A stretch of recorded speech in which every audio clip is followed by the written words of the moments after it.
Hello everyone, my name is Amit Singh, MTech from NIT Jaipur और स्वागत है आप सभी का। आज मैं आपके सामने एक बड़ा ही इंपॉर्टेंट टॉपिक लेके आया हूँ, सिस्टम ऑफ पार्टिकल्स और सेंटर ऑफ मास। चैप्टर का नाम एक ही है, सिस्टम ऑफ पार्टिकल्स बोल लीजिए या सेंटर ऑफ मास बोल लीजिए। रही बात एनसीईआरटी की हम बात करें तो ये चैप्टर कनेक्टेड है system of particles and rotational motion. तो समझ में आ रहा होगा कि सिस्टम ऑफ पार्टिकल्स जो है यहाँ से सेंटर ऑफ मास से सफर शुरू हो रहा है इसका और खत्म कहाँ पे जाके हो रहा है, रोटेशनल मोशन पे। यानी इंपॉर्टेंस इसकी कुछ ना कुछ है। वेटेज की बात करें तो वेटेज इसका 2 क्वेश्चंस तो इसके जेईई मेंस में आने ही हैं 2025 में, और 1 या 2 क्वेश्चन तो इसके नीट में बनेंगी डायरेक्टली सेंटर ऑफ मास पर। और इनडायरेक्टली हम बात करें तो ये इसका यूज तो मैंने आपको बताया ही कि रोटेशनल मोशन में बड़ी इंपॉर्टेंस है इसकी। रोटेशनल मोशन समझ पा रहे हैं ना? कोई भी बॉडी जब रोटेट करती है, सर्कुलर मोशन आप पढ़ चुके हैं, तो रोटेशनल मोशन में ज्यादा दिक्कत आपको नहीं आने वाली है। लेकिन इसका सेंटर ऑफ मास का क्या उसमें यूज है, ये हमको सीखना पड़ेगा, क्योंकि लॉज ऑफ मोशन तो हम पढ़ चुके हैं। अब मैं लॉज ऑफ मोशन पे क्यों आ गया भाई? लॉज ऑफ मोशन में आपने एक चीज नोटिस की होगी कि बॉडी भले कितनी बड़ी हो, उसको मैं क्या करता था, एक पॉइंट मास मान के काम चला लेता था। जैसे ये बॉडी है, कई सारे पार्टिकल्स होंगे ना वैसे तो इसमें। मैंने फोर्स लगा दिया यहाँ पर, कहाँ पे लगाया, किसी जगह पे लगा दिया, लेकिन मैंने ये नहीं सोचा कि बॉडी रोटेट भी तो कर सकती है, नहीं सोचा। बस मान लिया कि हाँ फोर्स लगाया और बॉडी यहाँ से उसका ट्रांसलेटरी मोशन स्टार्ट हुआ, यानी बॉडी आगे की तरफ बढ़ना स्टार्ट हुई। मान लो इसकी v वेलोसिटी हो गई, या सपोज दैट एक्सीलरेशन इसमें प्रोड्यूस हुआ, a प्रोड्यूस हुआ, तो यहाँ पर फॉर्मूला हम लगा देते थे F is equal to ma। Similarly momentum के लिए फॉर्मूला लगा देते थे कहीं पे भी F is equal to mv। m क्या है? Mass is the whole body, किसी एक पर्टिकुलर पार्टिकल का मास नहीं है। और ये बात हमें पता है कि एक बॉडी कोई सिंगल पार्टिकल नहीं होती, कई सारे पार्टिकल्स का एक कॉम्बिनेशन होती है। इसका जो पार्टिकल्स का जो खेल है वो स्टार्ट तब होता है जब body other than translatory motion करना स्टार्ट करती है, जैसे रोटेशनल मोशन। चलो रोटेशनल मोशन को जरा मैं एक इससे समझाने की कोशिश करता हूं कि इस तरीके की बॉडी है, मैंने क्या किया, ये इस तरीके से रखी हुई थी, मैंने फोर्स लगा दिया कहां पे, ऊपर। तो क्या हो रहा है यहां पे, इस तरीके की बॉडी में ये बॉडी जो है इस तरीके से टॉपल कर रही है, टॉपल यानी कि लुढ़क रही है या रोटेट कर रही है। क्यों बोल रहा हूं इसको? क्योंकि इसमें ऊपर वाले जो पार्टिकल्स हैं और अपने नीचे वाले पार्टिकल्स हैं वो कुछ ना कुछ एक्स्ट्रा वेलोसिटी के साथ वो मूव कर रहा है। समझ में आ रही है ना बात? क्योंकि हर एक पार्टिकल की अलग अलग वेलोसिटी होगी, इसकी वेलोसिटी थोड़ी ज़्यादा होगी इसकी वेलोसिटी से, और इसकी वेलोसिटी इससे ज़्यादा होगी नीचे वाले से। हर एक पार्टिकल अलग अलग वेलोसिटी के साथ वो मूव कर रहा है। कौन सा मास कंसिडर करूँ हमने, F is equal to ma लगाने के लिए, P is equal to mv लगाने के लिए? बात आ रही है ना समझ में? यानी कि ऐसे केसेस में जब भी रोटेशनल इफेक्ट आएगा तब हमें सेंटर ऑफ मास की याद आएगी, तो निकालना जरूरी है सेंटर ऑफ मास। बॉल आपने कभी स्पिन कराई है? जब बॉल हम कभी स्पिन कराते हैं तो उसमें होता क्या है कि बॉल जो है स्पिन कर रही है, यानी कि रोटेट भी कर रही है, साथ में आगे की तरफ मूव भी कर रही है। हर एक पार्टिकल अलग अलग वेलोसिटी पे मूव कर रहा है, v1 v2 v3। क्यों बोल रहा हूँ? डायरेक्शन अलग अलग है, तो हर एक पार्टिकल की वेलोसिटी अलग अलग है ना। कौन सी वेलोसिटी कंसीडर करूँ या किस मास को मैं यहाँ पे कंसीडर करूँ? तो याद आएगा यार, ऐसा करते हैं ना कि पूरी बॉडी का एक सेंटर तो होगा,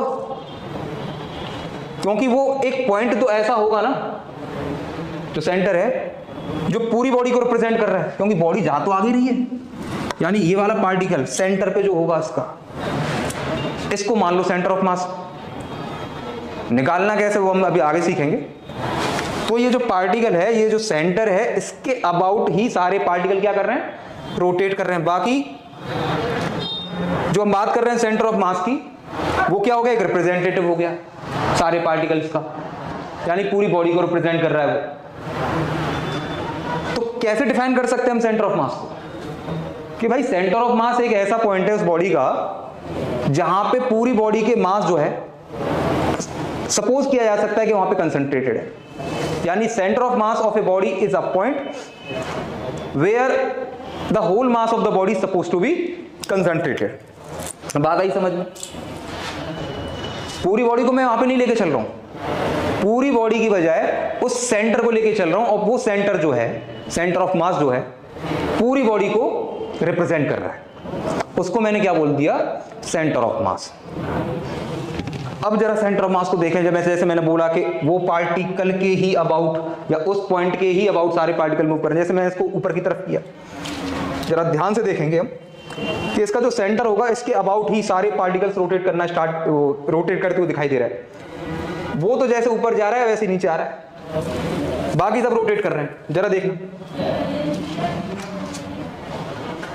है ना? चलो ये तो यूनिफॉर्म बॉडी थी, नॉन यूनिफॉर्म ले लें। नीचे पानी भरा हुआ है तो मास थोड़ा सा नीचे ज्यादा है, जरा देखते हैं वो किस तरीके से किस पॉइंट के अबाउट ये बोतल रोटेट करती है, जरा देखना। जहां पे मास ज्यादा था, तो समझ में आ रहा है ना कि वहां पर उस पॉइंट पर उसका जो मास है वो कंसंट्रेटेड है, और उसी के अबाउट पूरी बॉडी जो है वो रोटेट कर रही है, ऐसे ऐसे करके। अब बात आती है कैलकुलेशन की।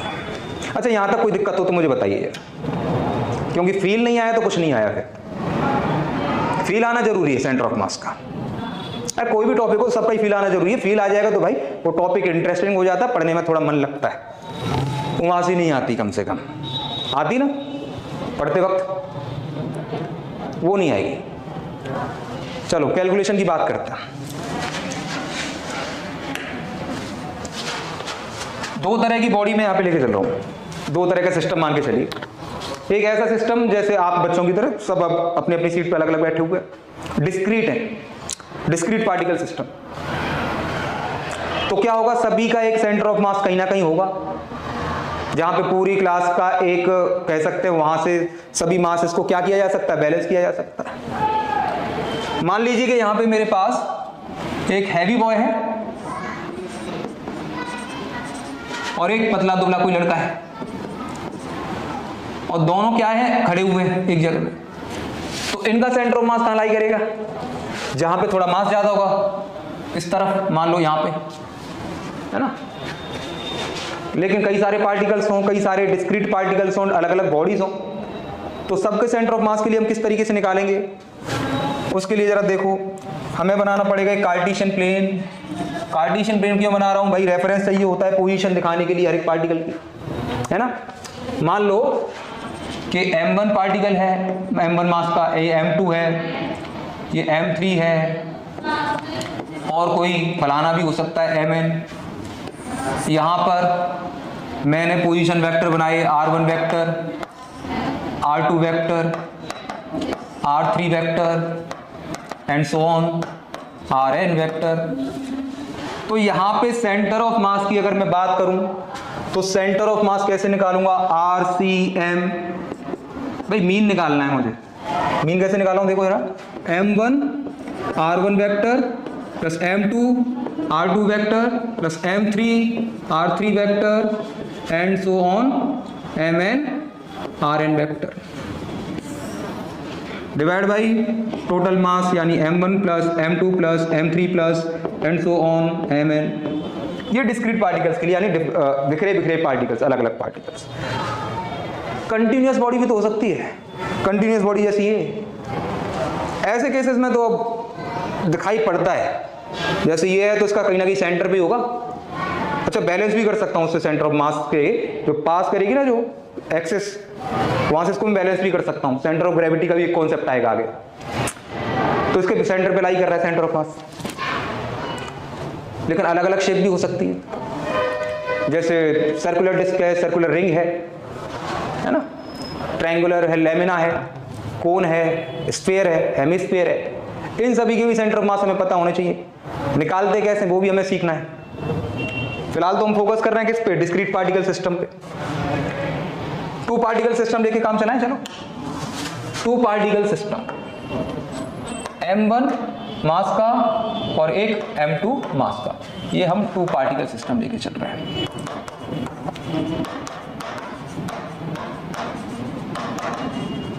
इसके बाद एक छोटा सा न्यूमेरिकल भी लेंगे, क्योंकि बिना न्यूमेरिकल के मजा नहीं आता ना। चलो m1 m2, अब यहां पर इनका कुछ ना कुछ सेंटर ऑफ मास होगा, बीच में ही आएगा, इतनी बात तो क्लियर है, कहीं पे भी आ सकता है। सपोज दैट यहाँ पे C पॉइंट मैंने लिया, वो सेंटर ऑफ मास है, पोजीशन इसकी यहाँ पर r1 निकल के आ रही है, m1 मास से जो डिस्टेंस है इसकी, और m2 से r2, इस तरीके से।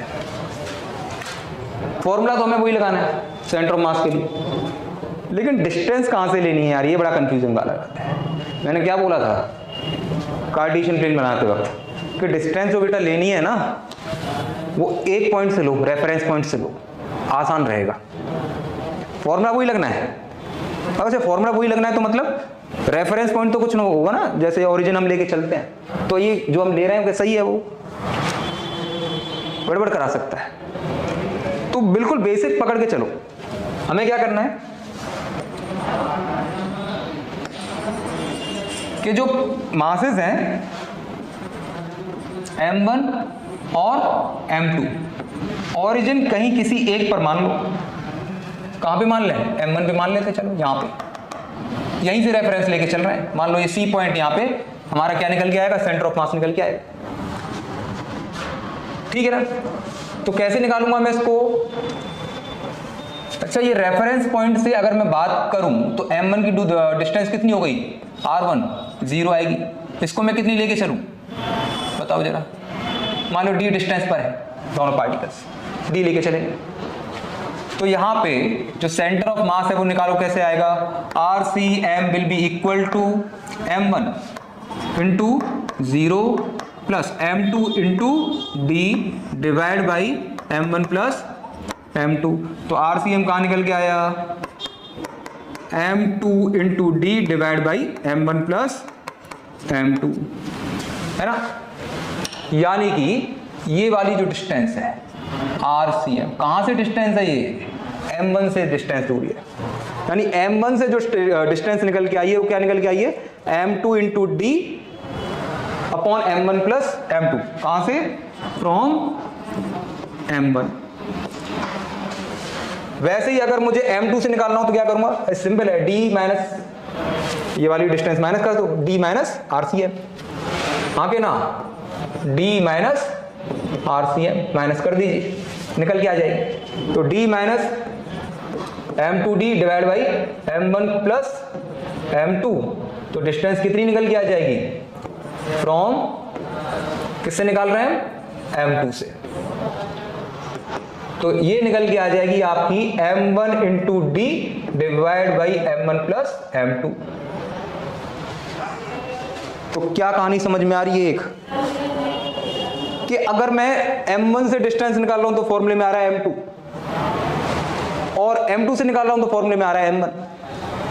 होना भी तो ये चाहिए। मैंने क्या बताया था कि डिस्टेंस ज्यादा होगी सेंटर ऑफ मास की, कहां से, जो हल्का होगा, यानी मास कम तो डिस्टेंस ज्यादा। ये चीज यहां से वो दिखाई पड़ रही है ना। चलो एक और चीज हम मान के चलें कि सेंटर ऑफ मास भी अगर हम ओरिजिन मान लें, सेंटर ऑफ मास पर ही अगर हम ओरिजिन मान लें तो क्या होगा, ये C m1 m2, ये डिस्टेंस कितनी r1, ये डिस्टेंस कितनी r2। मैंने ओरिजिन यहीं पे मान ली, यानी RCM कितना निकल के आएगा, 0।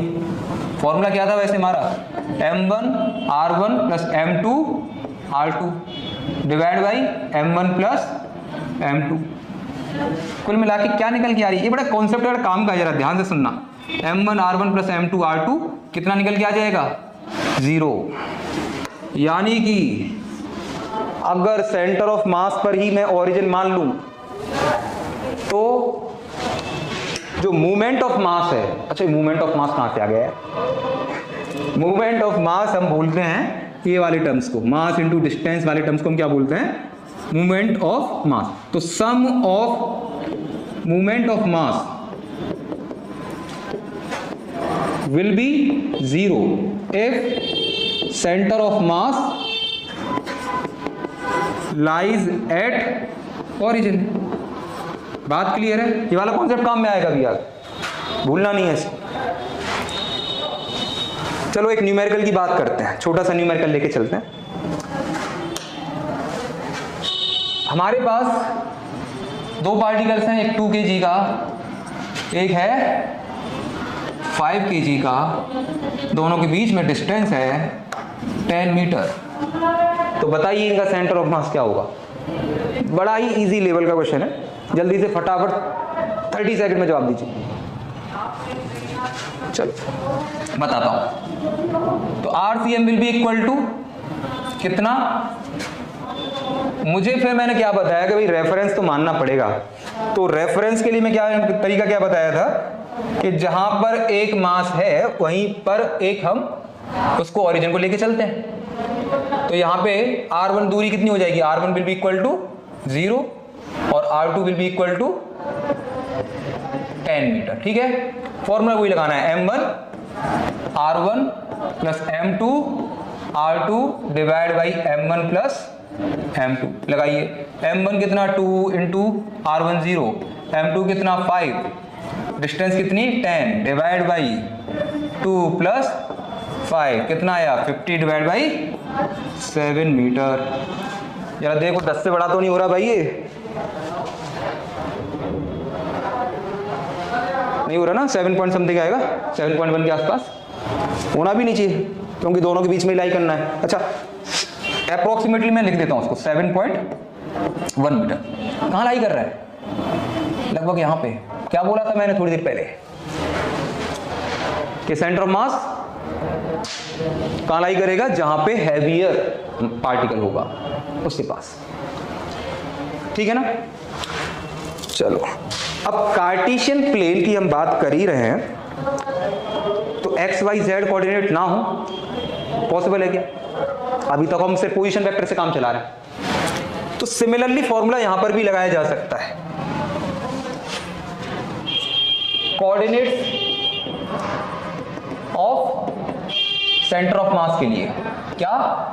XCM will be equal to, अच्छा वो फॉर्मूला जो है अपना वही काम कर रहा है, नया फॉर्मूला कोई नहीं है। कैसे काम कर रहा है? M1 X1 plus M2 X2 plus and so on करके Mn Xn divide by M1 plus M2 plus इस तरीके से। ऐसे ही सिमिलरली YCM के लिए भी M1 Y1 plus M2 Y2 plus Mn Yn divide by M1 plus M2 plus Mn। ऐसे ही ZCM के लिए भी हम लगा सकते हैं। कोई दिक्कत तो नहीं आ रही इसमें? आसान लग रहा है? Very good. M2 Z2 plus and so on divide by M1 plus M2 plus and so on. ठीक है, चलो एक क्वेश्चन ले लो इसी पे। इस तरीके से यहाँ पर अब 2 kg का पार्टिकल है जिसके कोऑर्डिनेट में दो ही ले रहा हूँ। चलो 5,2। यहाँ पे दूसरा पार्टिकल है 10 kg का जिसके कोऑर्डिनेट्स हैं मान लो 2,5। बताओ जरा इसका सेंटर ऑफ मास। अब यहाँ पे RCM के टर्म में आंसर आ सकता है क्या? आ सकता है पापा। देखो RCM will be equal to XI cap plus YJ cap XCM और यहाँ पे YCM है। तो पहले हमें क्या निकालना पड़ेगा? XCM और YCM। तो ऐसा कोई लफड़ा नहीं है, कोई ऐसी दिक्कत नहीं आने वाली है कि अब XYZ तो R नहीं निकल सकता। क्या भाई पढ़ चुके हम वेक्टर्स में। तो क्या निकालना पहले? X। तो X के लिए क्या करोगे? XCM will be equal to M1 क्या है? 2 kg, ये लेके चल रहे हैं। M2 क्या है? 5 kg। X1 क्या लेके चल रहे हैं? फिर जो M1 का है वही लेंगे 5। ऐसे ही Y1 क्या है? 2। X2 क्या है? 2। Y2 क्या है? 5। हालांकि ये 2 जहाँ पे ज़्यादा लग रहा है, 5 वहाँ पे ज़्यादा लग रहा है, वो नहीं सोचना अभी। हमें क्वेश्चन से मतलब है जैसे दिया हुआ है। ठीक, तो XCM क्या है यहाँ पे? XCM will be equal to m1 यानी 2 इंटू x1 5 प्लस m2 क्या है 5 इंटू x2 क्या है 2 divide by m1 plus m2 2 plus 10। अच्छा m2 की वैल्यू यहाँ पे कितनी है 10 है, सॉरी m2 की वैल्यू है यहाँ पे 10। ओके तो 2 5 जा 10 और 20 30 डिवाइड बाई 20 कितना आया 1.5। सही है क्या, जरा देख लो कैलकुलेशन को। m1 x1 plus m2 x2 सही है, m1 कितना था 2 kg। Okay divide by m1 plus m2 2 plus 10 2 into 5 10 20 30 divide by 20 यानी 1.5 आ जाएगा। सिमिलरली YCM कैसे निकालोगे,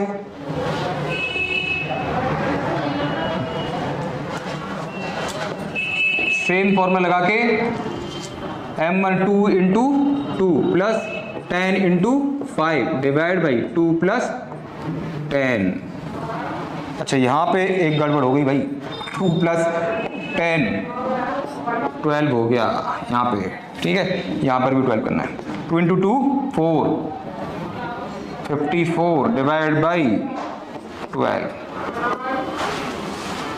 तो 4 पॉइंट समथिंग आ जाएगा। कैलकुलेट आप कर लेंगे इसको, 27 डिवाइड बाई 6 ये आ जाएगा। समझ में आई बात यहाँ तक, चलिए ठीक है। अगला जो हम टॉपिक लेके चलेंगे, टॉपिक नहीं अभी कुछ क्वेश्चंस और लेंगे सेंटर ऑफ मास के। जैसे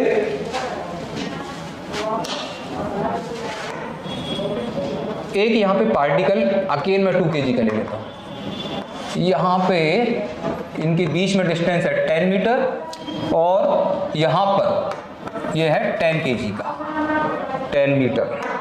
बहुत बढ़िया,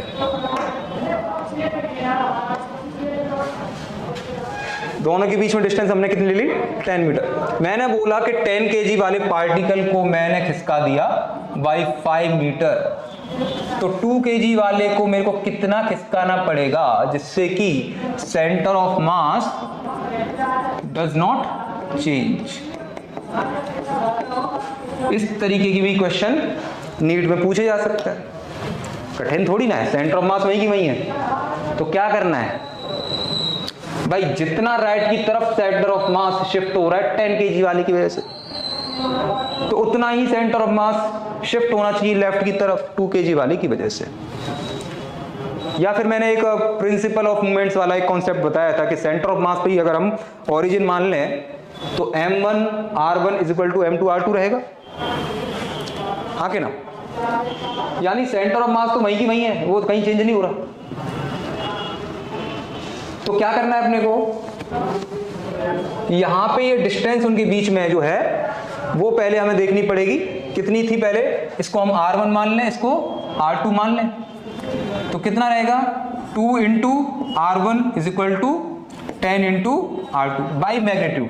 वैसे तो हमें पता है कि m1 r1 plus m2 r2 is equal to कितना रहेगा 0 रहेगा, ये माइनस का हो जाएगा, वो बात पता है हमें, बस बाई मैग्नीट्यूड इनका रिलेशन हम चेक कर रहे हैं। तो कितना आ गया r1 इज इक्वल टू कितना हो गया ये 5 टाइम्स ऑफ r2, ठीक है एक कंडीशन। दूसरी कंडीशन में क्या बोला, आफ्टर शिफ्टिंग क्या हो रहा है कि x मीटर इधर से चला गया, तो यानी कि डिस्टेंस कितनी होगी सेंटर ऑफ मास से r1 plus x is equal to ये इधर चला गया 10 kg वाला, तो कितना हुआ ये 10 इंटू r2 प्लस 5। सॉल्व करेंगे तो 2 into r1 plus 2 into x is equal to 10 into r2 plus 10 into 5 that is 50। यहाँ से r1 से कुछ रिलेशन निकल के आ रहा है, इसी को पुट कर लो डायरेक्ट। यहाँ पे कितना आ रहा है 2r1 को हम क्या पुट कर दें यहाँ पे 10r2, यानी कुल मिला के क्या है 2r1 से 10r2 कट गया। एक डायरेक्ट रिलेशन नजर आ रहा है यार, देखो क्या ये m1x is equal to m1x1 मान लेते हैं इसको इज इक्वल टू m2x2, यानी कि जितना शिफ्ट m1 में हो रहा है उतना ही मूवमेंट ऑफ मास में चेंज इधर आएगा। कैसे समझ रहे हैं? m1 into change in position of m1 is equal to m2 into change in position of m2। ठीक है, बढ़िया। तो x इक्वल टू कितना आ जाएगा? 25। क्लियर है बात? चलो, थैंक यू, आज के लिए बस इतना ही।